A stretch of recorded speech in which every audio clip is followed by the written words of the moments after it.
Hi, everyone. This is Chris Risley from Dwell Community Church. Thanks for joining us today. I have a 10-minute devotional to share with you. This is actually part 2 of a short devotional series out of 1 Samuel 25.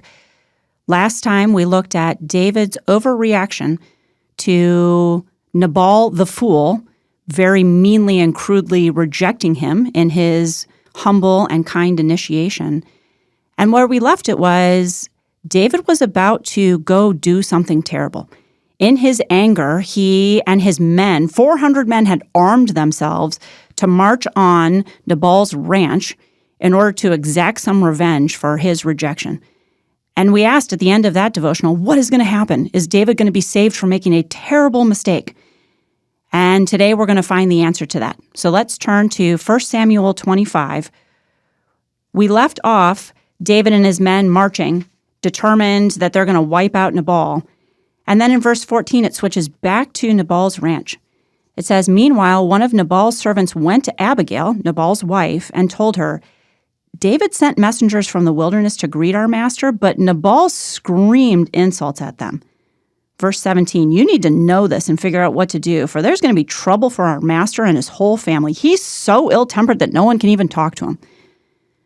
All right, so we argued last time David did have an overreaction to Nabal's rejection, but it turns out nobody really liked Nabal, that he didn't really have any fans, and yet a lot of these men were innocent, and they wanted Abigail, his wife, to figure out what to do. It says in verse 18, Abigail wasted no time. She quickly gathered 200 loaves of bread, 2 wineskins full of wine, 5 sheep that had been slaughtered, nearly a bushel of roasted grain, 100 clusters of raisins, and 200 fig cakes. She packed them on donkeys and said to her servants, go on ahead, I'll follow you shortly. But she didn't tell her husband Nabal what she was doing. She knew there was no point talking to him. The Bible makes it very, very clear this man was a very difficult man. And also, let's just reflect, David and his men were asking for hospitality. It's easy from our position to feel like, wow, that was a lot of people to feed and to host. But think about the amount of food that Abigail just swiped from the kitchen in preparation for the feast. I don't think anybody even noticed. So there were plenty of provisions to go around. But that's not the point. The point is that David and his men, in their anger, are marching towards a very angry, foolish man. We see in verse 20, as she was riding her donkey into a mountain ravine, she saw David and his men coming toward her. Okay, she was actually in a very dangerous position because she did not bring armed men with her. She brought a lot of food, which is often good to provide when somebody's feeling really worn out and stressed out, but she didn't have an army. She just had a ranch of shepherds behind her, and she's marching into a ravine where there's nowhere to run or hide, and she's moving straight towards 401 armed, angry men. David had just been saying, a lot of good it did to help this fellow. We protected his flocks in the wilderness, and nothing he owned was lost or stolen, but he has repaid me evil for good. May God strike me and kill me if even one man of his household is still alive tomorrow morning. All right, so David has not cooled down at all, and it's not just that he's angry. He's about to do something very foolish and very wrong. First of all, Nabal did refuse to offer hospitality, which was very inconsiderate, but it wasn't a capital offense. David one day was supposed to be king over Israel. He was supposed to protect all of Israel, and Nabal was an Israelite, even though he was a fool.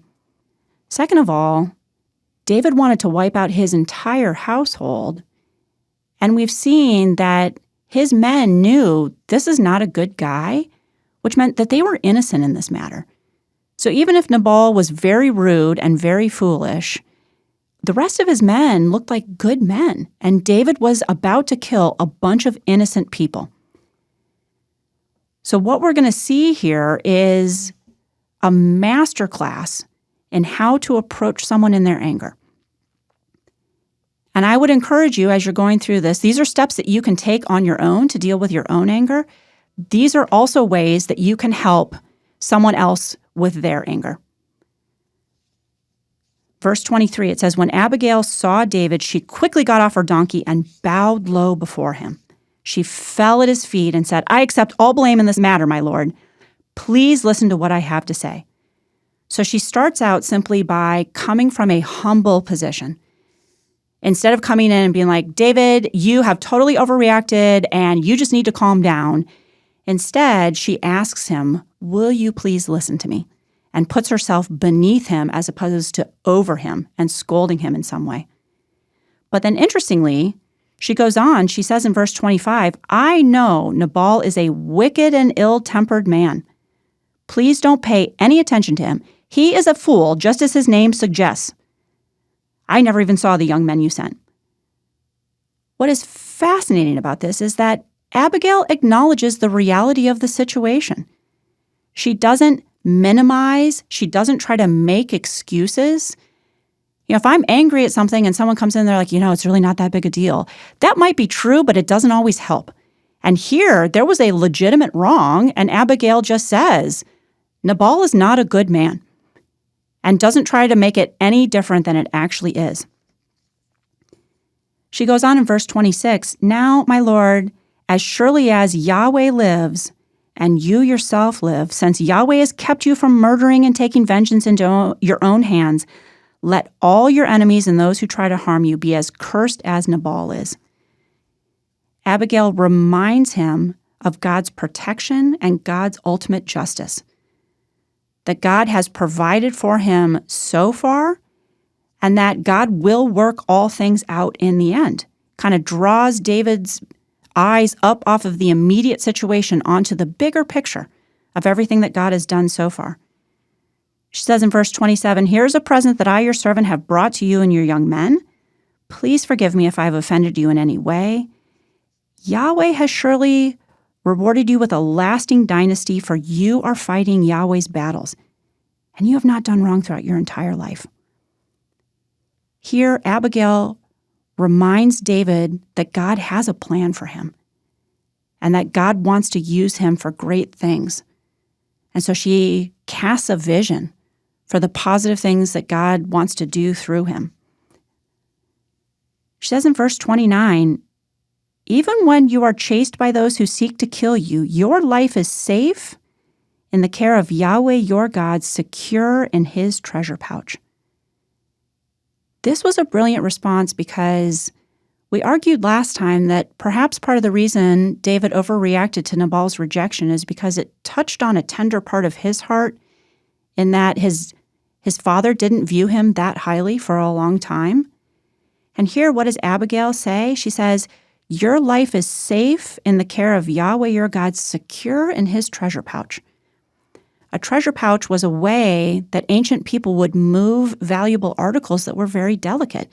They would take them and wrap them up in all sorts of cloth and other really soft things and put them right in the middle of whatever pouch they were carrying, so that that object was kept very safe because it was so valuable. And she's saying to David, that's what you are to God. You are that valuable treasure that he is doing everything he can to protect. It doesn't matter what anybody else thinks of you.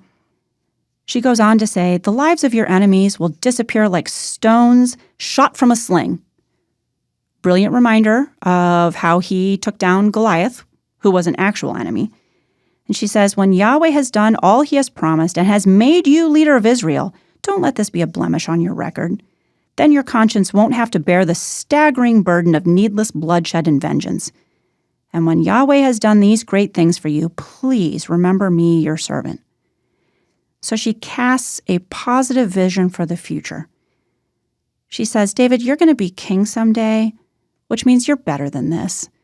Don't stoop to something as petty as revenge against somebody who's not even worth your time. So she lays all of this out. David has been so angry, he armed all of his men to march against Nabal.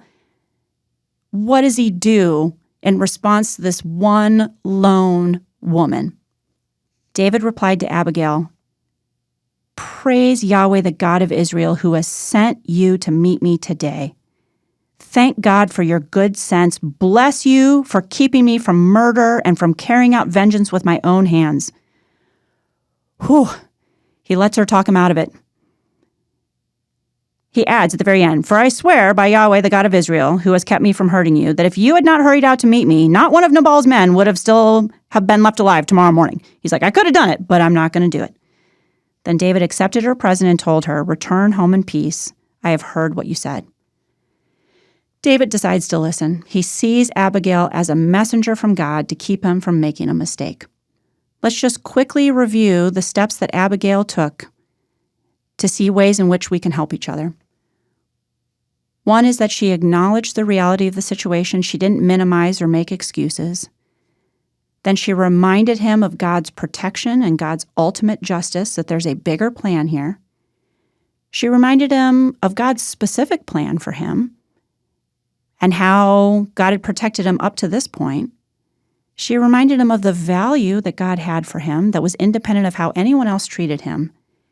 And she cast a positive vision for the future and reminded David that he had better things ahead. These are all very helpful things that we can do for ourselves and also for our friends when they're in situations where they feel very angry and are tempted to react badly. So thank God for His word and the very practical instruction that it gives us. Thanks for joining us today. If you're interested in more resources like this, please visit us at dwellcc.org.